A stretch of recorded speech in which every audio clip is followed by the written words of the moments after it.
नमस्कार बंधुरा welcome to my channel SB explorer. तो बंधुरा सकलके जानाई शुभ सकाल। तो आजकेर भिडियोते मोहनबागान एबं इस्ट बेंगल निये बेश किछु गुरुत्वपूर्ण आपडेट तोमादेर साथे शेयर करते चलेछि। तो जारा चैनेले प्रथमबार एसेछो किसेर वेट करछो अवश्यई सकले एकटा करे सबस्क्राइब करे दिओ। जारा जारा भिडियो देखबे एकटा करे सबस्क्राइब करते किन्तु केउ भुलो ना।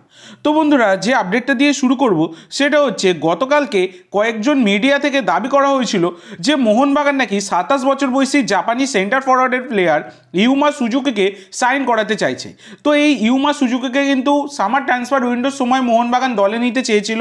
তো 16 কোটি টাকার প্লেয়ার মানে 16 কোটি টাকা তার মার্কেট ভ্যালু। তো একটা মানে দুর্দান্ত গোল মেশিন প্লেয়ার সেটা তোমরা বলতেই পারো এই প্লেয়ারটি। এবং সেইটা সামার ট্রান্সফার উইন্ডোর সময় দলে নিতে চাইলেও সেই ডিলটা কিন্তু তারা করতে পারেনি, সেটা ট্রান্সফার সিক্রেট হয়ে রয়ে গিয়েছিল। আমি তোমাদেরকে ভিডিও বানিয়েও জানিয়েছিলাম।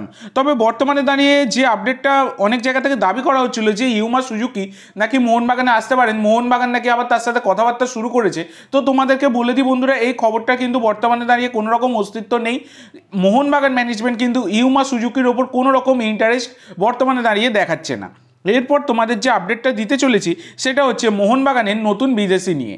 তো বন্ধুরা, মোহনবাগানের তোমরা যদি টিমটার অবস্থা দেখো তাহলে কিন্তু একজন সিডিএম প্লেয়ার মানে সামার ট্রান্সফার উইন্ডোর সময়তেই নেওয়া উচিত ছিল, বিদেশি সিডিএম আর কি। তো সেই কারণে বর্তমানে হাবাস কিন্তু চাইছেন একজন বিদেশি সিডিএম আনতে এবং সেই কারণে তিনি ম্যানেজমেন্টকে সাজেস্ট করেছেন সেই বিদেশি সিডিএম এর নাম।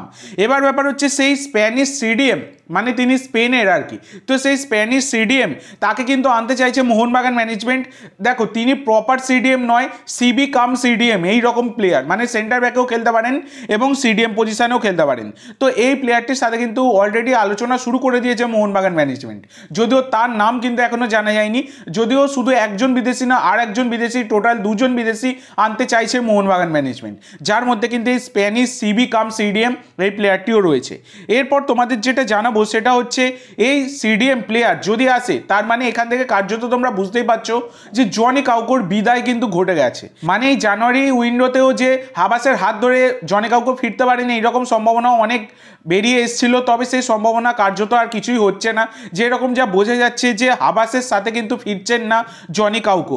তো জনি কাউকোকে কার্যত মোহনবাগান ম্যানেজমেন্ট বিদায় জানাচ্ছে। এবার নেক্সট সিজনে জনি কাউকো ফিরবেন কিনা সেটাও কিন্তু কনফার্ম নয়, কারণ যদিও তিনি একদমই বলতে গেলে চোট থেকে ফিরেছেন, সবে তিনি সুস্থ হচ্ছেন, তো এইভাবে তার কতটা কি ফর্ম রয়েছে সেটাও কিন্তু বড় মানে একটা ভাবনার বিষয় হবে। তো দেখা যাক কি হয় পরবর্তী সিজনে। এরপর তোমাদের যে আপডেটটা দিতে চলেছি সেটা হচ্ছে ইস্ট বেঙ্গলের আপডেট। সেটা হচ্ছে আর্জেন্টাইন একজন সাংবাদিক দাবি করেছেন যে ইস্ট বেঙ্গল ম্যানেজমেন্ট একজন বিদেশির সাথে কথাবার্তা চালাচ্ছে, আর্জেন্টিনারই বিদেশি, যার নাম হচ্ছে জেরোনিমো চাচিয়াবু। তো এই জেরোনিমো চাচিয়াবু হচ্ছেন একজন 25 বছর বয়সী Argentine centre midfielder. Centre midfield ছাড়াও তিনি কিন্তু ডিফেন্সিভ মিডফিল্ডার, রাইট মিডফিল্ডে খেলতে পারেন। মার্কেট ভ্যালু 2.8 কোটি টাকা। বর্তমানে তিনি আর্জেন্টিনার একটা ফার্স্ট ডিভিশন ক্লাবের সাথে যুক্ত রয়েছেন। তো এর আগে তিনি কিন্তু বিভিন্ন আর্জেন্টাইন ক্লাবে খেলেছেন। এছাড়া তিনি কিন্তু পোল্যান্ডের সেকেন্ড ডিভিশন ক্লাবেও তার খেলবার অভিজ্ঞতা রয়েছে। তো এই প্লেয়ারটির ওপর নাকি ইন্টারেস্ট দেখাচ্ছে এবং তাকে দলে নিতে চাইছে ইস্ট বেঙ্গল ম্যানেজমেন্ট, এই রকমটাই কিন্তু সেই আর্জেন্টাইন সাংবাদিক দাবি করেছেন। তো দেখা যাক পরবর্তীকালে যদি কোনো রকম ডেভেলপমেন্ট হয় অবশ্যই আমি তোমাদের সাথে শেয়ার করব। তো আজকের জন্য এইটুকু বন্ধুরা, ভিডিওটি ভালো লাগলে অবশ্যই লাইক করো, শেয়ার করো, আমার চ্যানেলে প্রথমবার এসে থাকলে চ্যানেলটি সাবস্ক্রাইব করো আর কমেন্ট করে জানাও ভিডিওটি কেমন লাগলো। ধন্যবাদ।